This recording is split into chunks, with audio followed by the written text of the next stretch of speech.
Bonjour l'équipe, j'espère que vous allez bien. On se retrouve aujourd'hui pour une nouvelle vidéo où on va parler d'avant-match entre le Paris Saint-Germain et le FC Bruges pour un match comptant pour la Ligue des Champions qui aura lieu mercredi soir en direct sur RMC Sport 1 à 21h au Parc des Princes. Mais avant ça, j'aimerais qu'on revienne 5 petites minutes sur cette tragédie, parce que pour moi j'appelle ça une tragédie, une catastrophe, une honte, du match de vendredi perdu à Dijon. La moutarde nous est vraiment montée au nez. On a été mauvais. Je l'avais dit d'ailleurs dans ma vidéo d'après-match, dans mon débrief. On a été nul dans tous les compartiments du jeu. Euh, Aucun pressing. On n'était pas présent dans les duels. C'était vraiment très très pauvre. Et à cette occasion, justement, je tiens à féliciter les joueurs dijonnais qui ont fait un grand match, d'où la victoire est très très méritée. Ils méritent amplement la victoire, il n'y a rien à dire. Et nous, on mérite de perdre, tout simplement. On mérite de perdre. On n'a pas été bon. Euh, les Dijonnais ont été supérieurs à nous, faut l'avouer, ont été supérieurs à nous. On n'avait pas l'impression qu'on jouait un 20e de Ligue 1. On avait l'impression qu'on jouait une équipe de milieu de tableau. Donc voilà, bravo à eux. Bravo à eux. Ils ont été supérieurs. Il n'y a rien à dire. Et quant à nous, ben, je voudrais revenir 5 minutes sur nous parce que, bon, ben, comme je l'avais dit dans mon débrief, on n'a pas été à l'auteur. On n'a pas été à la hauteur du rendez-vous. C'est pas croyable de faire un match comme ça. Alors que une semaine auparavant, on en met 4 à Marseille, quoi. Donc voilà, c'est inimaginable. Pour une équipe comme Paris, perdre à Dijon, c'est inimaginable. C'est Donc moi, je voudrais revenir justement sur la composition de Thomas Tuchel, qui pour moi, je le mets complètement responsable de cette défaite. Je le mets totalement responsable de cette défaite. Comment on peut changer une composition d'équipe aux dernières minutes, à la dernière minute du match, mettre Juan Bernat milieu de terrain, faire redescendre Marquinhos et mettre Diallo sur un côté de la défense. Je comprends pas. Je comprends pas qu'on puisse faire ça. Donc voilà, je sais pas. Et surtout, mettre Paredes sans sentinelle. Mettre Paredes sans sentinelle. Ça, au pire, quitte à faire redescendre Marquinhos, défense centrale, qui est son poste de prédilection. Tout le monde le sait qu'à la base, c'est un défenseur central. Mais quitte à faire redescendre Marquinhos en défense, dans ce cas-là, tu mets Idrissa Gueye en sentinelle. Tu vas pas aller me foutre, hein, un Leandro Paredes qui a rien à faire en sentinelle. Voilà. Donc, je sais pas. J'ai pas compris son choix. Il y en a beaucoup qui n'ont pas compris, d'ailleurs. Je pense qu'il y en a beaucoup qui n'ont pas compris leur choix, qui n'ont pas compris son choix. Et moi, d'ailleurs, je tiens à préciser que, pour ceux qui ne le savent pas, que Thomas Tuchel, c'est le premier entraîneur parisien à perdre 3 matchs en 12 journées de Ligue 1. C'est le premier. Sous la Qatarie, c'est le premier. Donc voilà. Et c'est surtout le premier. C'est surtout l'entraîneur qui a le plus de défaites avec Paris. Voilà. Donc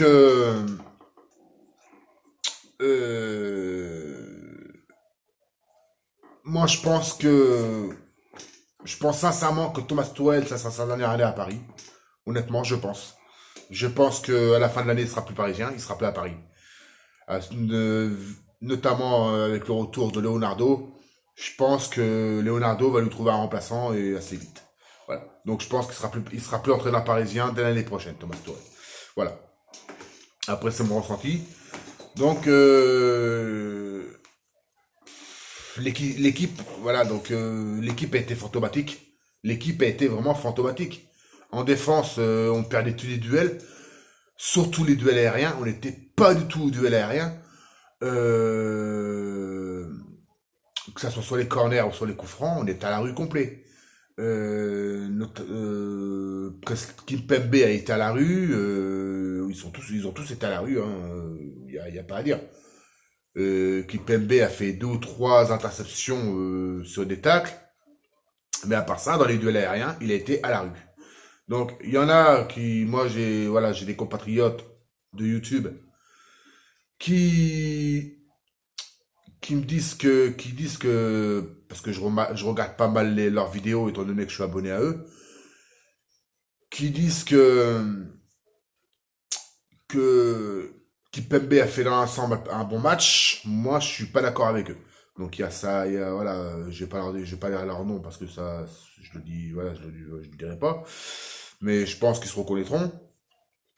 Euh, Ils disent que Presley Kimpembe a fait un bon match. Moi, je suis pas d'accord avec eux. Je suis pas d'accord avec eux. Mis à part je vous dis, les 2 ou 3 interceptions qu'il a fait à terre en taclant, dans les duels aériens, moi je parle dans les duels aériens, il était à la rue complet. Voilà. Pour moi, il a été à la rue complet. Après, il y en a un autre qui a dit un autre compatriote de YouTube qui a dit que Mauri Icardi a été nul. Non. Non, alors je pense qu'il se reconnaîtra. Je suis pas du tout d'accord avec toi. Icardi, il n'a pas été nul. Il n'a pas été bon, certes. Il n'a pas été bon. Mais de dire qu'il était nul, non, je suis pas d'accord. Je suis pas d'accord. Déjà, il n'a pas été servi dans les bonnes conditions. Il n'a même jamais été servi. Et puis en deuxième mi-temps, faut pas oublier qu'il met un poteau et une barre transversale quand même. Donc de là à dire qu'il était nul, non. Il n'a pas été bon, mais il n'a pas été nul. Certes, c'est pas son meilleur match de la saison, mais il n'a pas été nul. Il n'a pas été bon. Point. C'est tout. Voilà. Donc de là à dire qu'il était nul, ça, c'est un peu fort quand même. Donc voilà. Donc je voulais vite faire revenir 5 minutes sur ce match pour dire qu'on a été mauvais. Pour moi, il n'y en a pas un qui est à la hauteur. Il n'y en a pas un il y en a pas un qui était à la hauteur du rendez-vous. Voilà. Et je reviens aussi sur un autre truc. C'est, j'ai pas du tout compris non plus. Ça, il y en a beaucoup qui sont d'accord avec moi.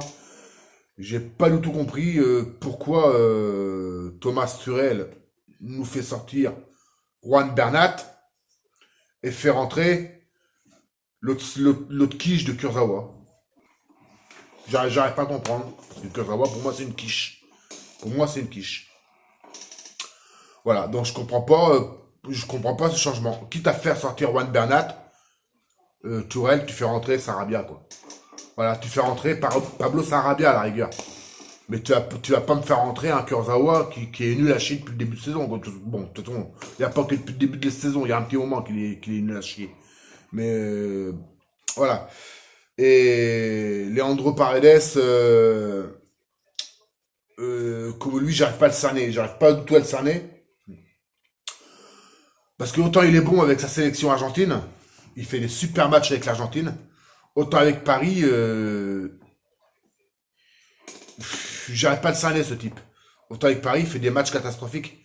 Bon, il était bien revenu. Pendant 2 ou 3 matchs, là, il a fait des très très bons matchs. Et puis là, ça fait 2 matchs qu'il a la rue complet. Donc voilà, c'est un mec que j'arrive pas à cerner du tout.